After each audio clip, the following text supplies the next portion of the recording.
जिसके क्रोध के आगे सृष्टि के रचयिता भगवान ब्रह्मा को भी झुकना पड़ा, वो है काल भैरव। और काल भैरव, भगवान शिव के ये हर भैरव अपनी अलग अलग सिद्धियों के लिए जाने जाते हैं। इसी मान्यता के मुताबिक जहां जहां शिव का वास है वहां भैरव का स्थान है। अगर भैरव खुश हैं तभी भगवान शिव का वरदान सफल है।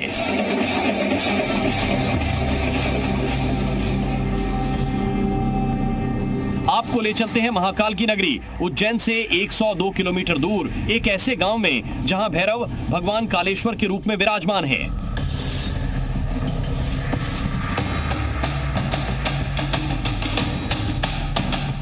पौराणिक मान्यताओं के मुताबिक भैरव को वैसे तो नीला रंग पसंद है। नीले रंग के फूल चढ़ाने से भैरव प्रसन्न होते हैं, लेकिन इस गांव में कालेश्वर भैरव का एक आदेश अनूठा है।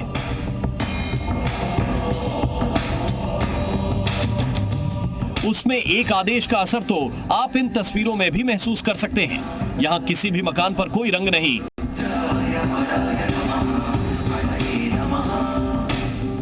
आज के आधुनिक युग में ये बात हैरान करती है कि मॉडर्न तरीके और सारी सुविधाओं वाले घर भी यहाँ क्यों बेरंग है।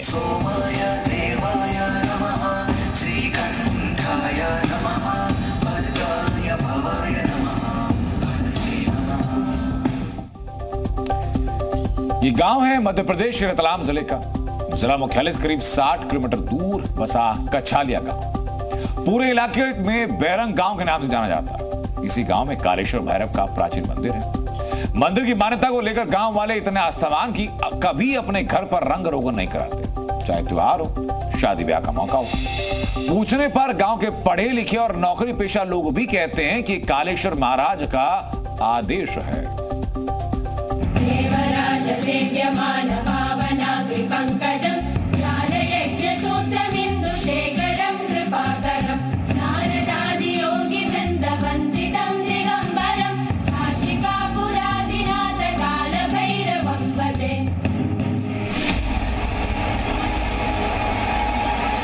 कालेश्वर भैरव के इस मंदिर में पूजा अर्चना तक तो ठीक है,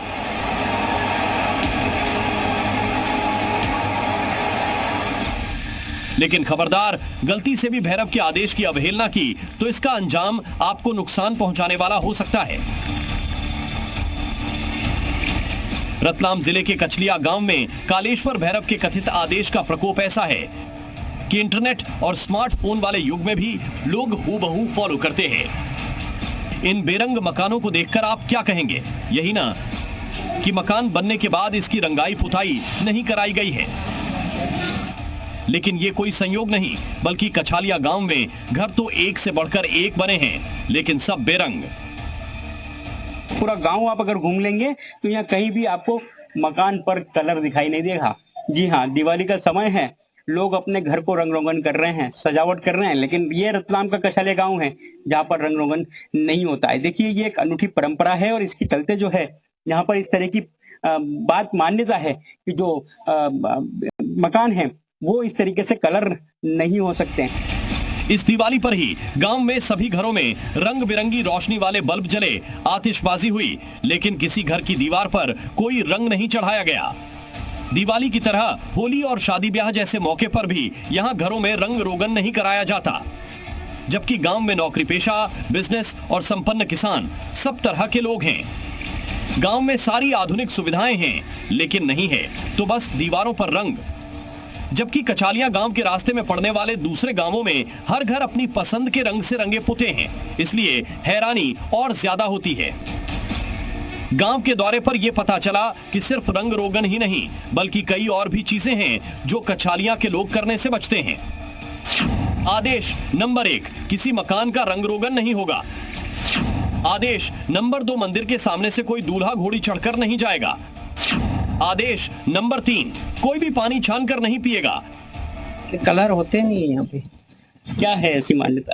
मान्यता है, परंपरा की, यहाँ कलर नहीं होता है। यूँ काला वाला कपड़ा वपड़ा कहीं नहीं पहनते हैं। अच्छा, काले कपड़े भी नहीं पहनते? नहीं पहनते हैं जी।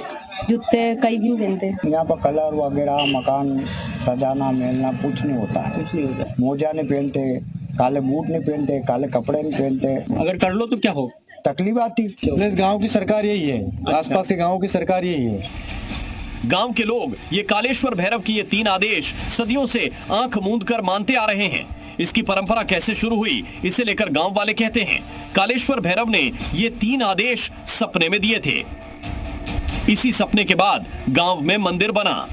शुरू में गांव के कुछ लोगों ने कालेश्वर भैरव के आदेशों की अनदेखी की तो उन्हें नुकसान उठाना पड़ा। गांव के लोग बताते हैं कि कुछ लोगों की तो मौत भी हो गई।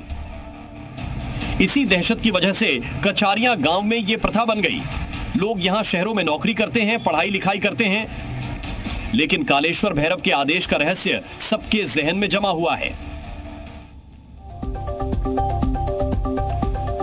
हालांकि ईश्वर से जुड़ी हुई मान्यताएं ऐसी ही होती हैं। इनका रहस्य इंसानी समझ से परे होता है, लेकिन वो हमारे व्यवहार में जिंदा रहती है।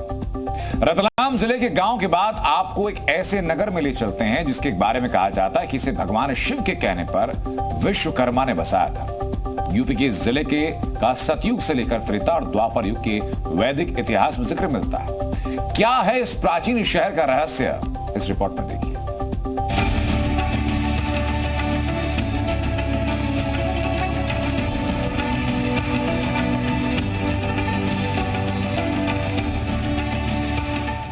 यूपी का संभल जिला हाल फिलहाल में कई वजह से सुर्खियों में रहा, लेकिन दिन के उजाले में भी उनिंदा और सुस्त रफ्तार सा दिखने वाला इलाका अपनी परतों में कई पौराणिक रहस्य समेटे हुए है।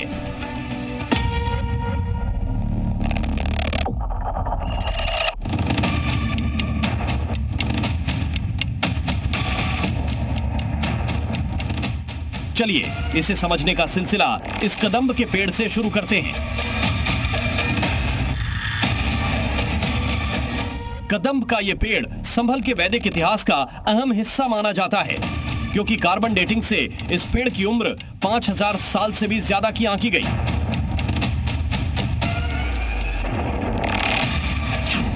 पांच 5000 साल पुराना कदम्ब जहां कृष्ण रुक्मिणी ने किया था विश्राम।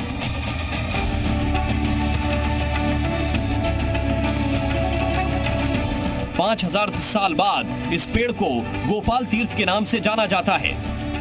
मान्यता है कि भगवान श्री कृष्ण ने रुक्मिणी हरण के बाद उनके साथ इसी पेड़ के नीचे विश्राम किया था। ये कथा लोगों के जहन में इस कदर बसी हुई है कि इसे छूने और यहाँ प्रार्थना करने के लिए पूरे साल लोग आते हैं। मान्यता है कि कदम्ब के पेड़ की परिक्रमा से गृहस्थ जीवन खुशहाल होता है। संतान की चाहत रखने वाले लोगों की मनोकामना इस पेड़ के नीचे पूरी होती है।